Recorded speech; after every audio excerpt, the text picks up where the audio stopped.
വട്ടയപ്പം പെട്ടെന്നുണ്ടാക്കിയതാണ്. ഈസ്റ്റോ സോഡാപ്പൊടി ഒന്നും ചേർക്കാതെ അരിപ്പൊടി, തേങ്ങ തിരികിയത്, പാല്, പിന്നെ പഞ്ചസാരയൊന്നും ചേർത്തില്ല. ഒരു നുള്ളുപ്പുമൊക്കെ ചേർത്ത് ഒരു അരമണിക്കൂർ ഒരു കപ്പ് പൊടിക്ക് 2 കപ്പ് പാല് അത്രയും എടുത്ത് അരമണിക്കൂർ കുതിർത്തിട്ട് തേങ്ങാപ്പിരിയും കൂടെ ചേർത്ത് അല്പം ലൂസായിട്ടിരിക്കുന്നില്ല, ഒരുപാടങ്ങ് നീണ്ടു പോകരുത്. ആ രീതിയിലുണ്ടാക്കിയ വട്ടപ്പമാണ്. രാവിലെ എഴുന്നേറ്റ് ഇതൊക്കെ ഉണ്ടാക്കി കഴിഞ്ഞപ്പോൾ ഇതിപ്പം കഴിക്കട്ടെ.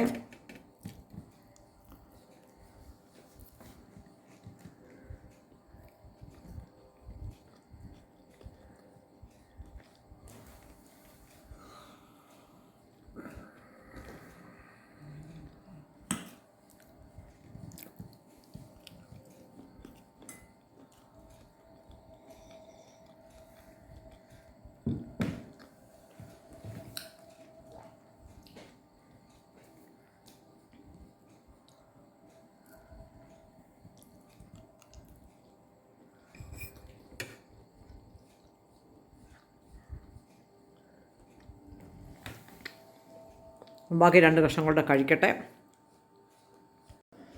2-3 കഷ്ണം വട്ടയപ്പം എടുത്തു, പഴനുറുക്കുകളും എടുത്തു. രാവിലെ ഉണ്ടാക്കിയതാണ്. രാവിലെ ഒരു അരക്കപ്പ് കോഫി കുടിച്ചു, അത് മതി. ഇനി ജസ്റ്റ് ഒക്കെ പോയിട്ടൊക്കെ വന്നു കഴിഞ്ഞിട്ടൊക്കെ ഉള്ളൂ ധാരാളം വെള്ളം കുടിക്കുന്ന യാത്രയല്ലേ, ചർച്ചിലൊക്കെ പോയിരിക്കുമ്പോൾ. അപ്പോൾ ഭക്ഷണം കഴിക്കട്ടെ.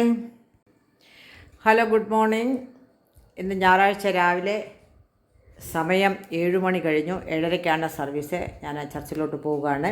അതിന് മുമ്പ് ഒരല്പം ബ്രേക്ക്ഫാസ്റ്റ്. ഇന്ന് രാവിലെ വട്ടയപ്പം ഉണ്ടാക്കി, അതിൻ്റെ കൂടെ ഏത്തപ്പഴം കുറച്ച് പീസുകളും അതും കൂടാണ് കഴിക്കുന്നത്. അത് കഴിച്ചിട്ട് രാവിലെ കുർബാനയൊക്കെ കൊള്ളാൻ പോകുന്നതിലധികം ഭക്ഷണമൊന്നും കഴിക്കത്തില്ലെങ്കിലും ഷുഗറൊക്കെ ഉള്ളവർക്ക്, പ്രായമുള്ളവർക്ക്, കുഞ്ഞുങ്ങൾക്കൊക്കെ എന്തെങ്കിലും ഭക്ഷണം കഴിച്ചിട്ട് വേണം. ഇല്ലെങ്കിൽ ക്ഷീണവും ഒക്കെ ആയിക്കഴിഞ്ഞാൽ മറ്റുള്ളവർക്ക് പ്രയാസം ഉണ്ടാക്കാതെ ഒക്കെ ചർച്ചിലെ ആരാധന കഴിച്ച് തിരിച്ചു വരാം. ഇന്ന് ഇടവക ദിനമാണ്. എല്ലാ ജനങ്ങളും ഒത്തുകൂടുന്നു, കുടുംബമായിട്ടിരുന്ന് ചർച്ചിലെ ആരാധന, കുർബാന കൊള്ളുന്നു. അത് കഴിഞ്ഞിട്ട് സ്നേഹവിരുന്ന് ഒക്കെ ഉണ്ട്. എല്ലാത്തിലും പാർട്ടിസിപ്പേറ്റ് ചെയ്തിട്ട് വേണം ഞങ്ങൾക്ക് വരാനായിട്ട്. അപ്പം ഭക്ഷണം കഴിക്കട്ടെ.